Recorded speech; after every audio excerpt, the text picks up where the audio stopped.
Abstract reasoning നമുക്ക് കിട്ടിയ ഡാറ്റകൾ ഉപയോഗിച്ചിട്ട് ഇനി എന്താണ് സംഭവിക്കുക എന്നുള്ള കാര്യങ്ങൾ പ്രെഡിക്റ്റ് ചെയ്യാൻ കഴിയുക എന്നുള്ളതാണ് ഇതുകൊണ്ട് ശരിക്കും ഉദ്ദേശിക്കുന്നത്.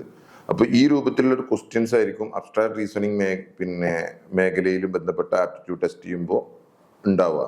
അപ്പൊ നമുക്ക് തന്നിട്ടുള്ള ഒരു പിക്ചറിൽ നിന്നോ അല്ലെങ്കിൽ ഡാറ്റയിൽ നിന്നോ നമ്മൾ നെക്സ്റ്റ് എന്തായിരിക്കും സംഭവിക്കുക എന്നുള്ള ഒരു പ്രഡിക്ഷൻ നമ്മൾ എത്രത്തോളം കറക്റ്റായി നടത്തുന്നുണ്ട് എന്നുള്ളതും അത് കുറഞ്ഞ സമയത്തുണ്ടില്ല.